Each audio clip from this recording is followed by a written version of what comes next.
Okay, very good morning to you. Welcome to the discussion segment of Good Morning Anambra this morning. Oh, good to have you here. My name is Ijoma Uche. My name is Obina. And joining us on the discussion segment, we have with us Obina Jasi Mwakwadulu, who is the Chief Coach, Jasi Coaching Services. Good morning. Good morning, Anambra. All right, we also have with us Engineer Oporum Emmanuel, Managing Director, Soltech Engineering Limited. Thank you for coming. Thank you. Good morning. All right, we'll be discussing this morning the rise in cybercrimes, implications on national security. Why is this important? Why should we talk about this? That's what we'll be sharing with you in this segment of the Good Morning Anambra. Okay, let's go. What's cybercrime? Let's start with that. Let me start with you, Engineer Oporum Emmanuel. What is, when you say that a crime has become a cybercrime? Okay.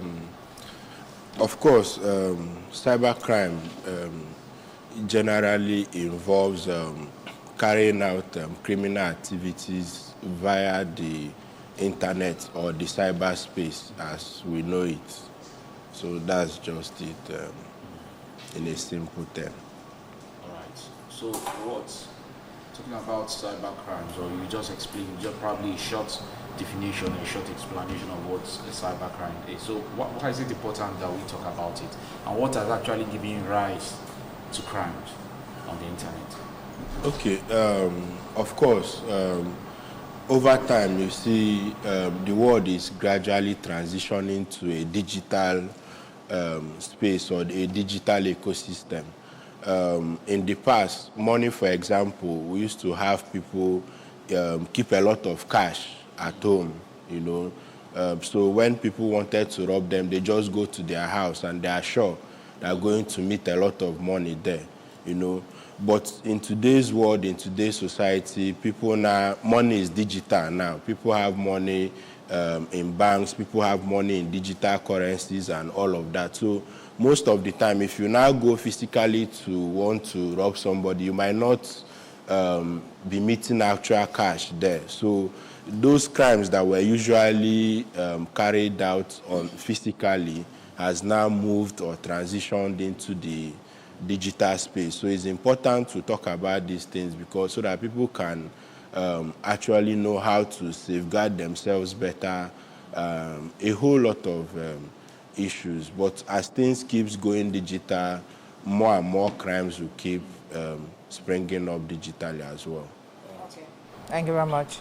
Yes, Obina, let's, cybercrime is, I know, is essentially legal activities involving computers, network, hacking, scam, you know, all those ones, okay? When did they become criminal? Because a lot of people are still doing a whole lot of things with their computer. So when do we say that this is criminal?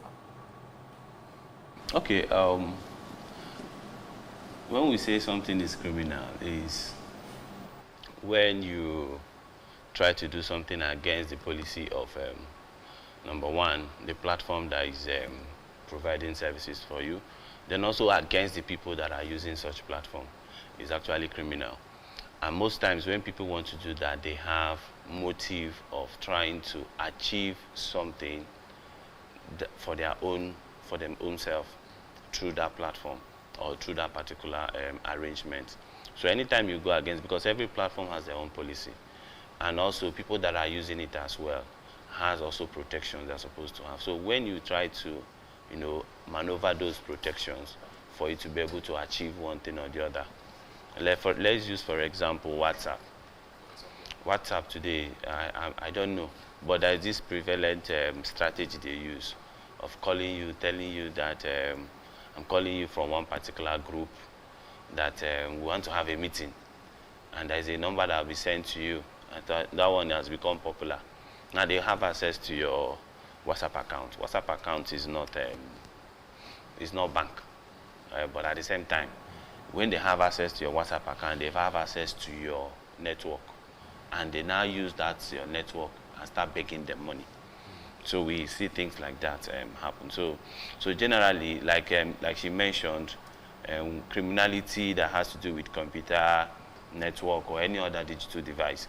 So if you have cases like that, there are a lot of situations. And like he said, like my brother has said, since we are going to an age where technology is already advancing every single thing that we do, the same way people will always be thinking. And the truth is, we are talking about rise in cybercrime. If you talk about rise in cybercrime, I think the major reason we have rise in cybercrime, especially in this part of the country, is because of, to me, I think it's because of two things. Number one is ignorance of digital users. There is high level of ignorance among the digital users in this particular part of the world. You understand?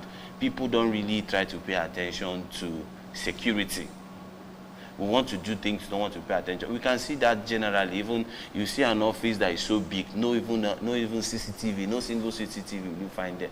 Is in a country like Nigeria, people will come and kill people and go away scot-free without anybody hearing anything, or without any digital technology trying to be able to figure out who and who that did this. So we don't pay attention. We are so ignorant about security, securing whatever thing we are doing. Every of these digital platforms always have more authentication factors that will help that if you have cases like this one will be your biggest security. But we don't pay attention to that. Sometimes they make it optional and people don't care about it because they always want fast things. They just want, let me just have access fast. Even some people will go as far as their own bank account, their own bank app. If someone takes this phone now and he wants to change your password, they will still send verification code on your email and the person is holding the phone. Everything is with him. So what we need to do in this one is this. To an extent, now we are getting to a point where our investment and money is in these things. Don't use the same email used to verify things and phone number should not be on the same phone that you have that stuff is supposed to verify. Do you understand it now? So if you must 3 to 4 emails. Yes, if you must do that, because sometimes we Android users like using it because we save phone numbers on our thing, and with your email registered on your stuff, you can run your lot of them. So you can create a separate email just to be able to do that. You understand? But the one you use to verify it is let it not be on your phone. Some Nigerians don't know these things, and that's why they cry a lot. Okay. The topic is the rise in cybercrimes, implications on national security. And we have with us Obina Jasimakotolo, the Chief Coach, Jasi Coaching Services, and Engineer Oporum Emmanuel, Managing Director, Soul Tech Engineering Limited. They've been sharing with us lots of things that we need to know about cyber security, it becoming a national issue. Why is it a national issue? Why is it something that we should? I know I've asked this before, but we just talked about it lightly. So, but I would want something in depth. Why is it something that should be looked into? Of course, there've been lots of laws about that. When you look at the Cybercrime Act and all that, why is it something that should be properly looked into by the government? Okay, please, just before he continues, just to add to what he had said earlier, I think one of the ways to actually secure your account for that is by using different passwords for different platforms.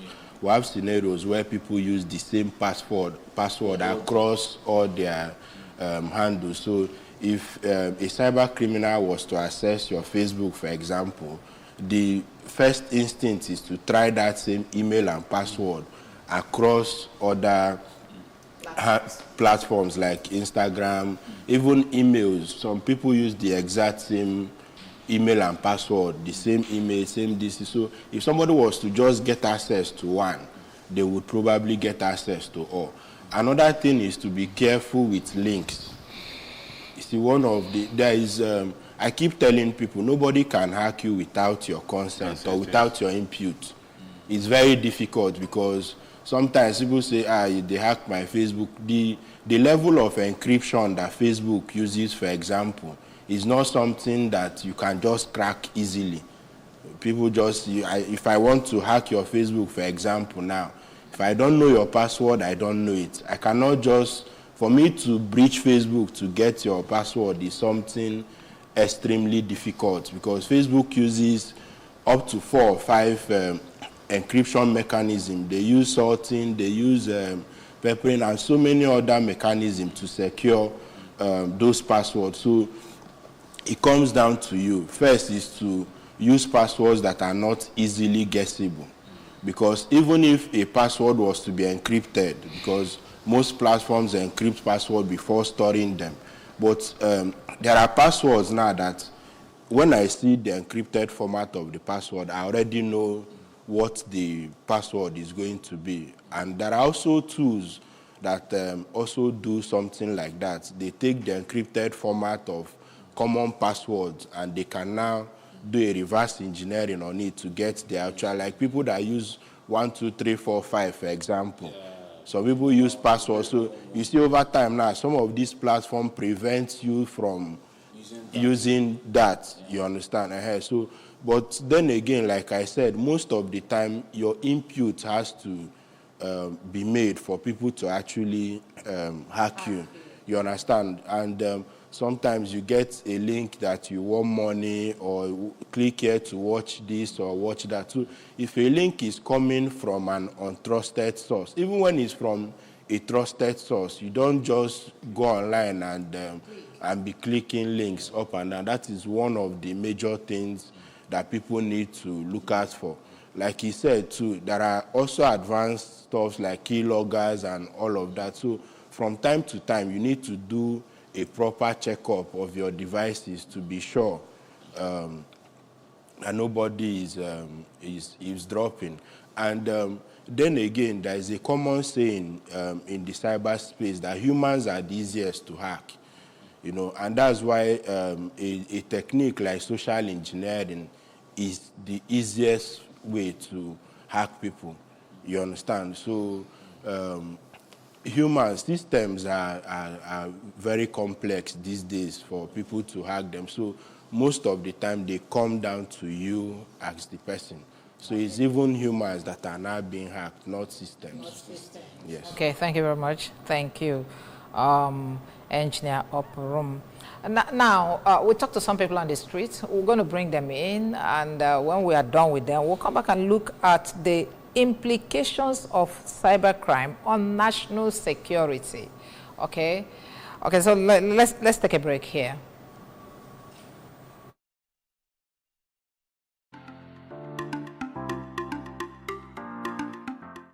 The implication really falls on the victim itself, because, for example, someone is working hard to earn her money, or his or her money, and maybe from nowhere you just pop up and scam the person. I think the person will feel depressed, and depression can actually lead to death. Maybe the person taking their life, or you have actually taken away the person's life savings. I think you can see that the person is depressed, and it can actually lead to death. That is number one. Number two is actually the other countries will not be able to trust us. For example, Nigeria. Other countries will not be able to trust Nigerians or to trust our government to invest in other areas, because they already have that notion. They already have that mindset that, oh, Nigeria is a corrupt country, is not a safe country to invest in, or that Nigeria they have a lot of scammers. They will be afraid that their money will go to waste if they invest.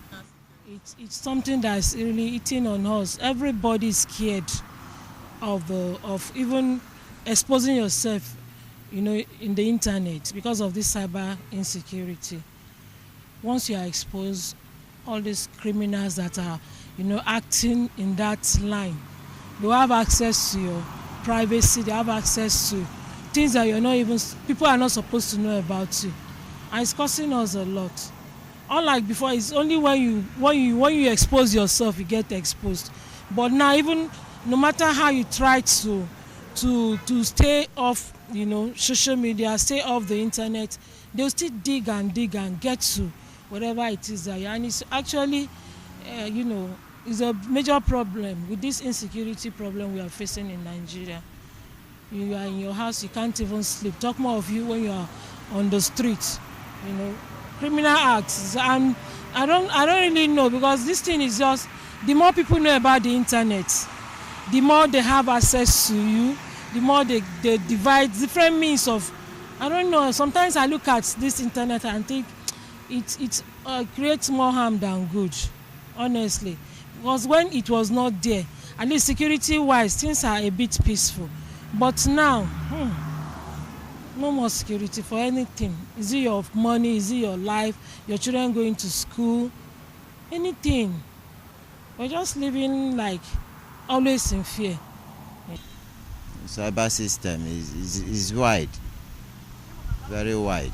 And I don't think with what we have in Nigeria, they can contain cybercrime. The banks are not working well. No network. Sometimes you want to make call, they send a link and they will block you. You that is the initial owner of this ID. You cannot use it. But another link from somewhere. So there is a very big problem. The implications are everything can shut down at a given seconds. Nigeria can shut down. It makes investors to go out of our country. They will not like to invest in our country again. They will not have the mindset. They will be afraid to invest in this country because they will be afraid of meeting scammers who would like to invest, and at the end of the day, they will take their money and go away. So it makes investors to run away from the country. And people will be afraid to invest, and people will be afraid to move forward because they don't know who to meet and trust.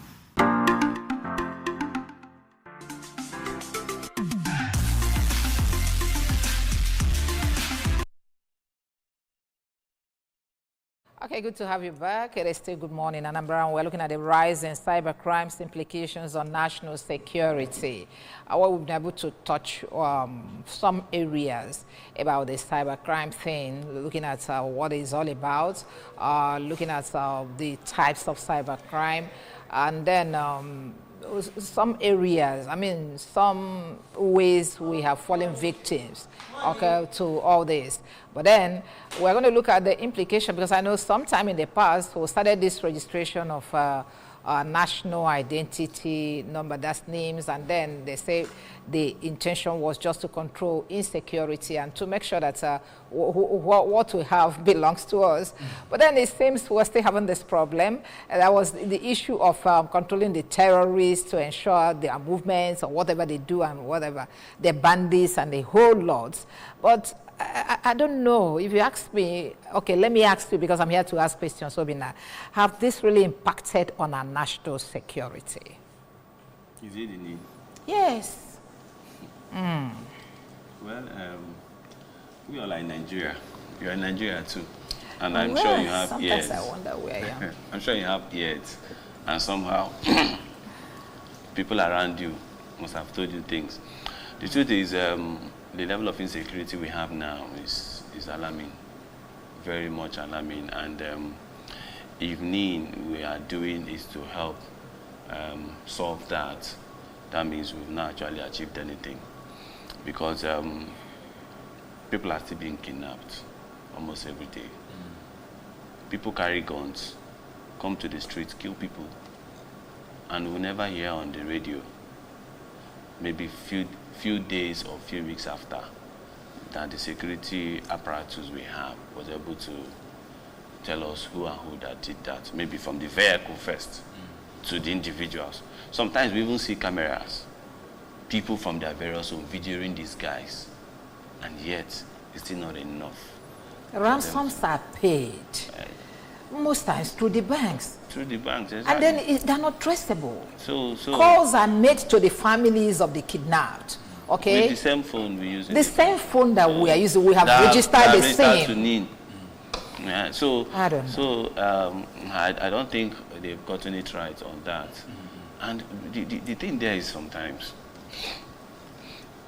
it looks as if these things are rocket science, but they are not. They are not. It's just like saying that putting CCTV in your house is a rocket science. But when you go to put it, you find out that you may not spend up to 100,000 to put it in your house. So the same way with some of these things, they are not rocket science. If we really want to solve them, we will solve them and we'll get the best chance to get results. But sometimes every idea, everything government wants to create, most times create opportunity for people to, change their life, change their family, make more family money, life, and all those things, and we still go back to square one. The vision, the purpose of those things are not put on the picture, and everybody's looking at it, and we're working towards it. During the time of, sorry to say it, but during the time of Goodluck Ebele Jonathan, we had a lot of things that they came up with that we were like, which one be this one again, government and that thing. But over time, we find out they are working. Something like BVN. I remember the day I was in Lagos when they started that BVN stuff. I entered a bank. It wasn't even the bank I operate with. They started showing for me. I said, what is it for? They start, by the time I started, because I'm always inquisitive. When they told me what, I have BVN card. Anyone that registered that time, when they started, will have a card. I have BVN card. So when I asked them, they explained. I think I entered the UBA bank to do something. They explained, I've never opened an account with UBA before. I asked them, okay, go ahead. Let me fill the form. And I filled the form. And today, we know that BVN is working. So these are things that when we put them in, but even the need itself, we keep, even the need in this country today, you spend money to get it. Yeah. But yet, we have not achieved the result. Recently, MTN shut down a lot of MTN numbers that don't have name. And another thing is this. Most people that go to buy SIM card, you go to buy SIM card somewhere, they registered it for you, you go and collect. What is that one now? With different data. You understand? Some people do that because Nigerians are always in a haste, but yet we are the wasters. We waste a lot of time in this country. But we are still the same people that are always in a haste. The same person that will go to a place where they register SIM card and go and collect SIM card may have wasted 3 hours watching television in the house. But wouldn't want to and wouldn't want to just wait like 30 minutes to just drop information and make sure that the card they are holding belongs to you. I know someone that I've gone to police. The SIM card he bought was actually the person that they raised his name to register that thing. They killed somebody. Chai. That's unfortunate. And that was how they got entered. That's unfortunate. All right, we've talked about, we've had lots of discussion about cyber crimes. Indirectly, we've talked about, the types. In as much as we didn't, name them one after the other. We've talked about phishing scams. That's the normal Yahoo, that we know. Indirectly, we talked about email fraud. We've talked about identity theft. That's just what you just talked about. And we just talked about, indirectly, we also talked about online banking and financial fraud. And then ATM card skimming. That's when we talked about the POS agenting and all that. We also talked about ransomware attacks when you're talking about, I believe, laptops and all that. And all that, Miming, cyber stalking, harassment, social media scams, business email compromise scams and all that. But there are some of the challenges when it comes to cybersecurity in Nigeria, which are some lack of effective cyber laws and regulations, inadequate cyber security infrastructure, limited public awareness, corruption and institutional weaknesses, insufficient funding for cybersecurity initiatives, brain drains, that is talking about skilled cybersecurity professionals immigrating, that's leaving the country, and then slow internet connectivity and poor digital infrastructure. How true are these when we're talking about the challenges cybersecurity is facing in Nigeria? Okay, actually, if you want to talk about that, you need to look at it in two ways. Now, talking about the country and talking about establishments. Yes. That's what you look at. Because establishments, even though that they all work hand in hand, there are parts government needs to do that you can tap from to also get your own result. You understand? But when you want to look at it and look at it on both ends, if you come to the part of the government and say, okay, what they are doing in terms of that. If you look at every sector, because these are part of the things they do in budget. When you look at budgeting is supposed to say, okay, look at what is allocated to each and every one of these things. Now, when you talk about technology, is there allocation for that? And if there's allocation, well, how much is that? Almost every sector in this country is complaining of what is allotted to them when it comes to managing those space. And all these things still boils down to the country and the leaders and how they really want things to work. Let me tell you, what you don't really have a proper understanding about, you don't pay attention to it. Exactly. And you will not make the right investment in it. Whatever you're putting there is the level at which your office expects you to do.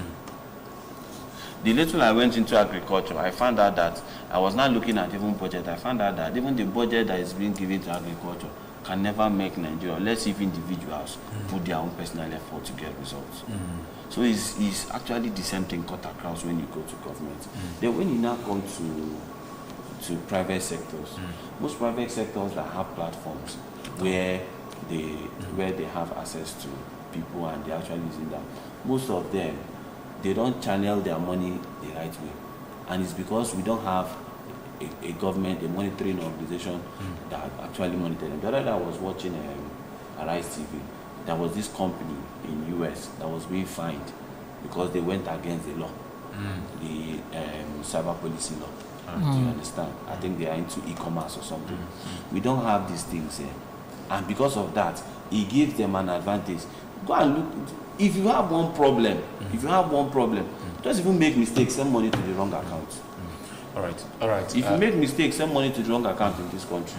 That's when you understand what we're talking about. All right, Engineer Oporum Emmanuel, to you. Now, we'll be looking at some statistics, heartbreaking statistics for Nigeria when it comes to cybercrimes. Now, Nigeria is being ranked 3rd in global phishing attacks. That is as at 2020. And then 70% of Nigerians have fallen victim to cybercrime. That is according to a survey in same 2020. Then about $1.4 billion have been lost to cybercrime in Nigeria as at 2019. And then in 2020, 22% increase in cybercrime cases in Nigeria. Why is this? Okay, I would want to say something, maybe deviate a bit, then I will come back to it. One of the problems we have, just like he said, in Nigeria as a country is we're always in a hurry. You know, we want to just do things as quickly as possible. At the same time, we're the biggest wasters of time. You understand? So, phishing attack, for example, is a very, very simple attack.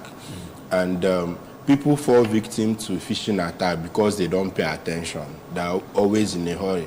Somebody send you a link, for example, because how does phishing attack work, or what is really a phishing attack? What is phishing is just simply masquerading to be who you're not. A platform like Facebook, for example, you can see Facebook have a login screen, for example, and when you go there, by just looking at the URL, you're going to see facebook.com.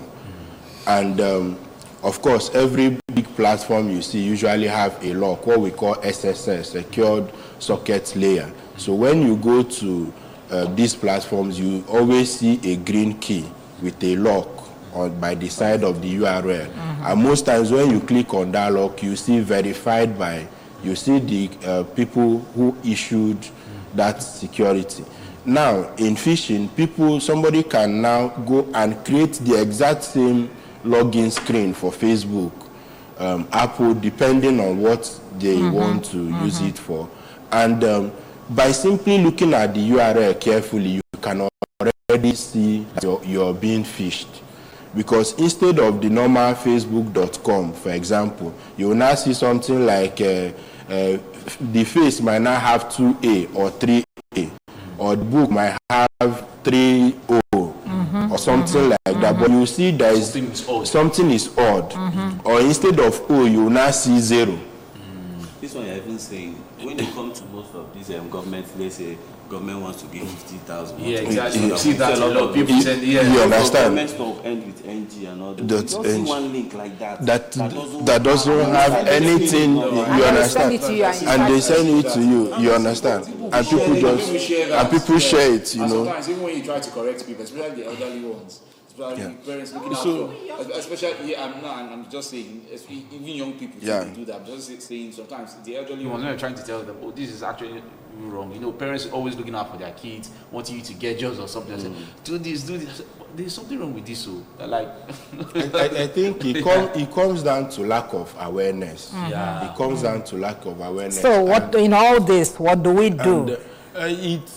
We need a proper reorientation. Last year, for example, my organization, we partnered with CICID because October every year is usually Cyber Security Awareness Month. Yeah. And we were going around organizations, churches, you know, free of charge to want to create an awareness. But you see that you come to some organization and they start asking you for money.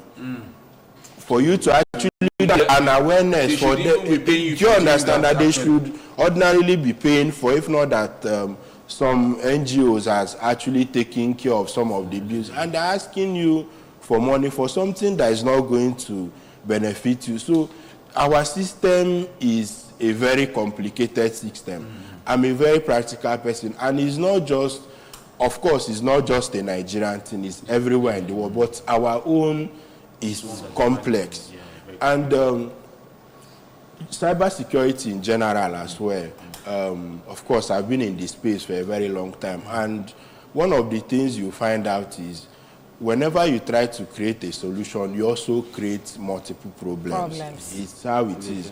Just like the NIN thing. Of course, we know that government incompetence and it's part of the problem. But then, whatever solution you create more problems. Because in the cyber world, for example, there are people that we call grey hats. We have the white hat people that are, of course, cyber security experts. We have the black hat people that are cyber criminals. Then we have the grey hat people who are in between good and bad. And sometimes, like he said in the beginning, you see that the same people who create antivirus are still the same people creating the virus. And most of the time, the criminals are always ahead. They think. Yes, because it's when they create problem, the security, the cyber security now wants to understand the problem. In the case of we don't have time. I think there's one thing I will let up because we are actually figure out. Let Nigerians try as much as possible. Anything you are doing, try to understand it before you do it. Okay. Generally, anything you want to do, try to study and understand what you are supposed to see, and see how you can be able to go. Because I didn't get any away. Yes, even though I know that I coded at some point, but I didn't get any awareness from anybody to you coded some things. You understand? So, but we need to try as much as possible as individuals, especially in an age like this. Don't always be in a haste. Try to pay attention to details. You pay attention to details, it will save you a whole lot.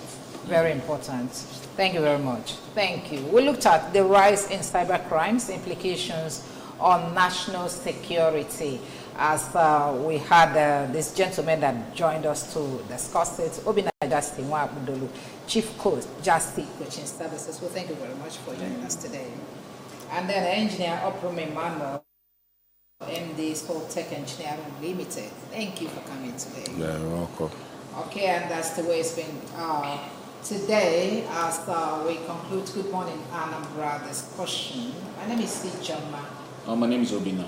Okay, do join us tomorrow for our fresh package. Bye for now.